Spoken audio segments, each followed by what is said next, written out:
In this video, I'm going to show you how to create an e-cover. Now, an e-cover is a graphic which gives a physical dimension to any digital product that you might be selling online. To create e-covers, I use Adobe Photoshop CS2, which is an older version of Photoshop, but if you have a more recent version, then what I'm going to show you here will work just as well. I'm also going to use the One-Click Covers plugin for Photoshop, which you can download from this website here.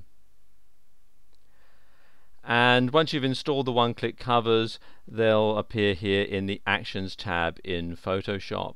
And what these are basically a pre-programmed set of instructions that Photoshop will follow. So it automates certain tasks so you don't have to do them yourself manually over and over again. Okay, to begin, what we're going to do here is use ebook 2 for this example. So the first thing to do is select the start line here and then press on the play button, which you'll find down at the bottom here. So press on play, and you see this opens up the basic e-cover shape. All we have to do now is add in our graphics and so on. So what I'm going to do is just pause the video while I do that.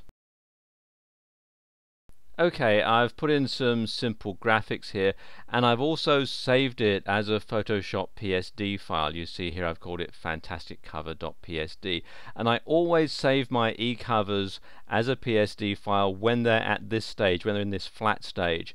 And the reason that I do this is because later on, when they've been put into the ebook format, which you'll see a bit later, if there's anything that I don't like about it, or I need to go back and make any changes, then it's much easier to do it at this stage. So this is why I always save it as a PSD file at this stage. Okay, the next thing to do is come down here to compile and click on play.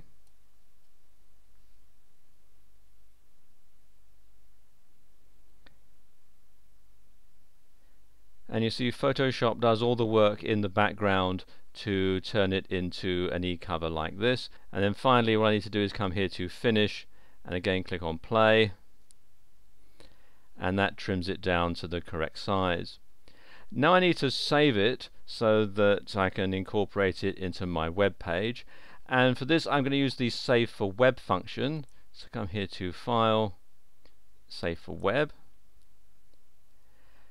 and this enables you to save it in all sorts of different formats. You can save it as a JPEG or a PNG file and some others as well, and there are also some presets that you'll find here. And also, if I move this up a little bit, if I click on this icon at the bottom here, I can preview it in my default web browser, so I'll see what it looks like when it's actually on my website.